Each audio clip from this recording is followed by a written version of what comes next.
Habari, jina langu ni Alex Ngendakurio.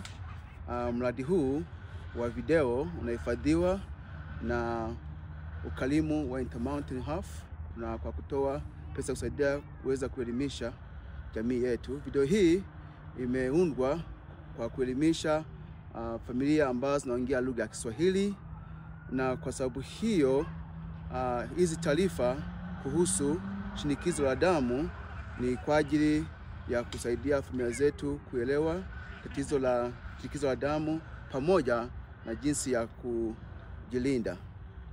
Taarifa hii ni katika video hii ni kwa madhumuni ya kuelimisha na kuongeza ufahamu kuhusu shinikizo la damu. Kwa sasa habari hii tunapenda ndugu zetu kuweza kujifunza kuhusu ugonjwa huu. Tafadhali jiunge na The Refugee Group katika kushiriki video hii ili tuweze kuokoa maisha ya mtu mmoja wakati mmoja. Asante sana. Elimu ya shinikizo la damu. Kwa hivyo, kabla ya kuzungumzia juu ya shinikizo la damu, pia inajulikana kama hypertension, hebu kwanza tuzungumuze juu ya shinikizo la damu yenyewe. Shinikizo la damu ni nguvu ya damu dhidi ya kuta za mishipa wakati wa moyo unasukuma damu kwenye mwili wote. Shinikizo la kawaida la damu la mtu mzima inapaswa kuwa chini ya 120/80 millimeters of mercury. Kwa watoto ni tofauti kulingana na umri, urefu na jinsia. Wakati nguvu hiyo iko juu mara kwa mara zaidi ya 120/80 millimeters of mercury, inaitwa shinikizo la damu. Ikiwa hajatibiwa au kupunguzwa, itasababisha uhalifu wa mishipa ya damu na viungo. Kuna aina mbili za shinikizo la damu ya juu au shinikizo la damu. Ya kwanza, shinikizo la damu la msingi, na hii itakuwa lengo la utayarishaji wa video hii kwa sababu karibu 95% ya kesi za hypertension ni essential au hypertension ya msingi. Nyingine ni shinikizo la damu ya pili. Hii labda ni 5% au chini ya kesi ya shinikizo la damu, na hii ni kawaida.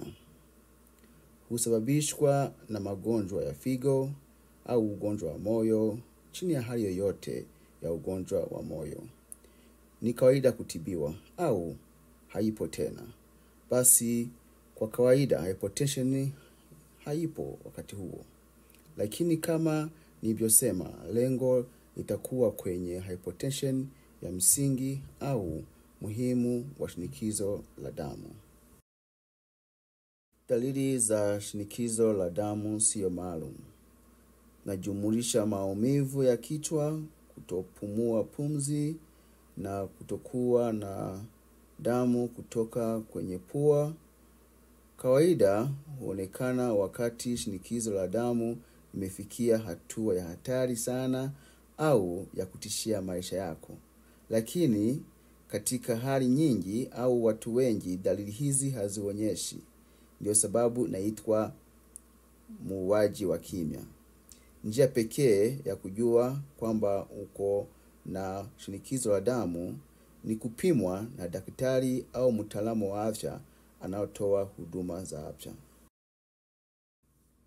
Sababu za hatari ni mambo ambayo yanafanya uwezekano wa mtu kupata shinikizo la damu. Tuna makundi mawili, na kati makundi hayo kuna kundi la vitu ambavyo kwa kawaida mtu hana udhibiti juu yake. Ni mambo kama vile historia ya familia. Kwa hivyo, ikiwa mzazi wako au jamaa wa karibu kwenye familia yako wana tatizo la shinikizo la damu, kuna uwezekano mkubwa kwako pia kwamba utaupata. Umri pia ni mmoja wa tatizo la shinikizo la damu. tena uwezekano mkubwa wa kuwa na shinikizo la damu tunapozeeka. Jinsia.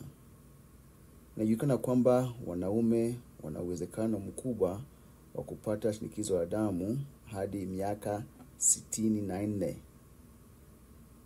Wakiwa na umri wa miaka 65 au baadaye, wanawake wana uwezekano mkubwa wa kupata shinikizo la damu.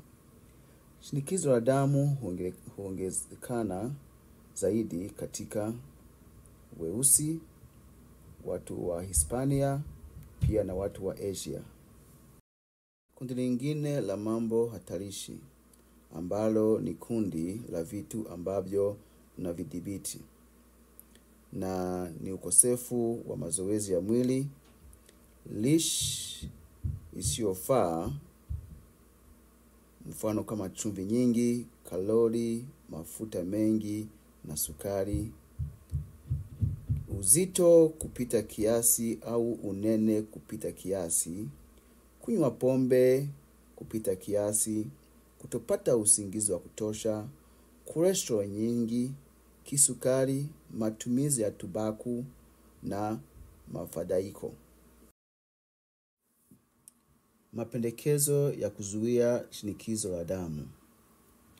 Kwa hivyo, haya ni mambo ambayo tukiyafanya tutapunguza uwezekano wa sisi kupata shinikizo la damu au hypertension. Kuwa unafanya mazoezi ya mwili, kwa sababu hiyo husaidia kuweka mishipa yako laini na kunyumbulika. Pia inasaidia kuimarisha moyo wako, kufanya kusukuma damu kwa juhudi kidogo. Zote mbili nzuri kwa kupunguza shinikizo la damu. Kuwa na mazoezi ya mwili au kufanya mazoezi kusaidia kupunguza cholesterol mbaya na husaidia kudhibiti insulin ambayo ni muhimu kwa udhibiti wa kisukari. Pili, kula lishe bora iitwayo DASH. DASH ni njia za chakula za kuzuia shinikizo la damu.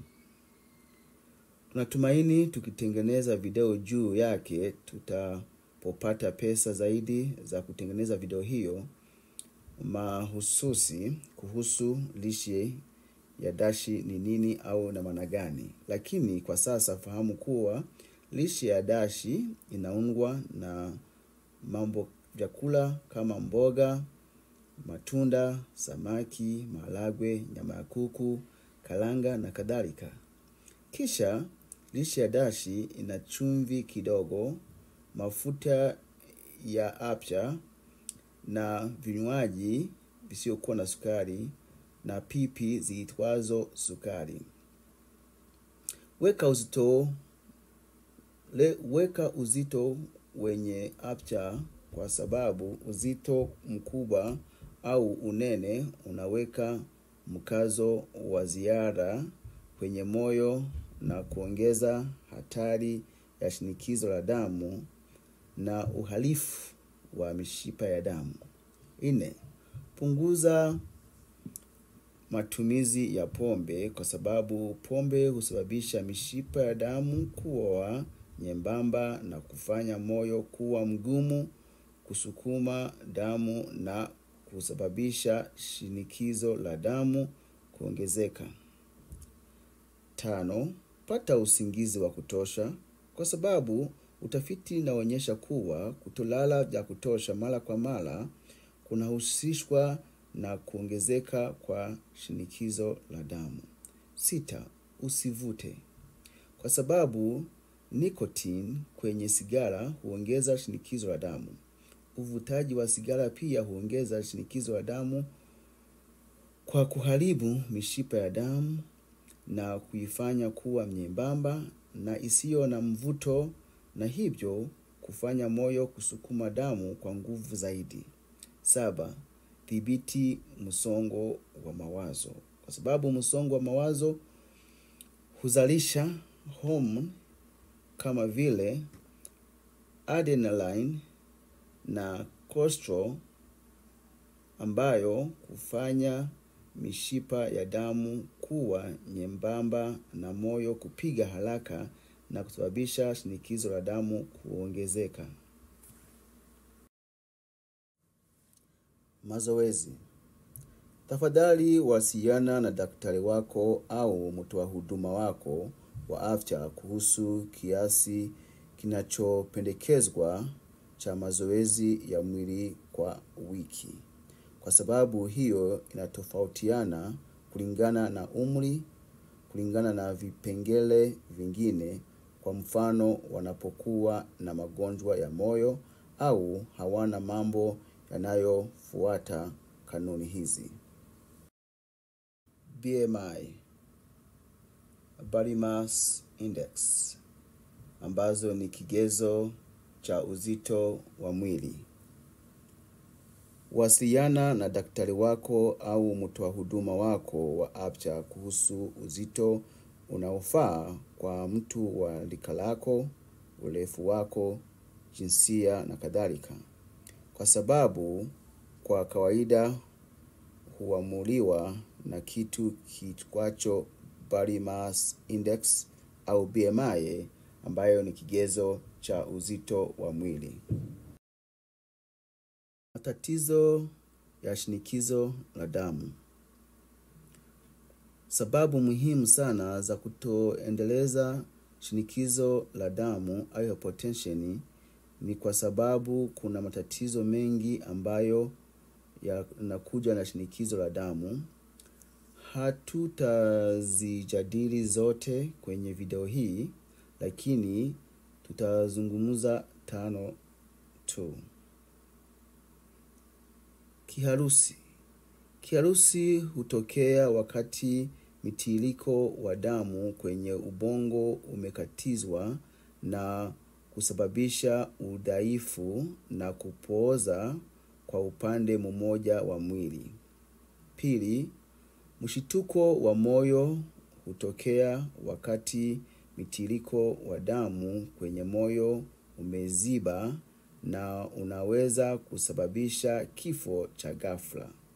3, kushindwa kwa figo kufanya kazi kwa muda mrefu.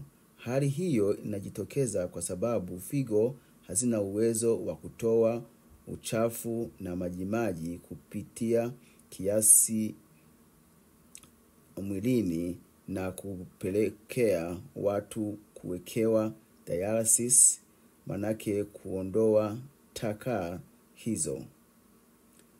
Kupoteza maono. Hii hutokea tena kwa sababu shinikizo la damu lisipotibiwa au kupungua itaharibu mishipa ya damu kwenye macho. 5 na mwisho, kupungua kwa utambuzi kutokea wakati mishipa ya damu kwenye ubongo imeharibika na kusababisha kupoteza kumbukumbu, kutokumbuka majina ya wanafamilia na ujuzi wa kufikiri, kupoteza uwezo wa kusoma na kuandika.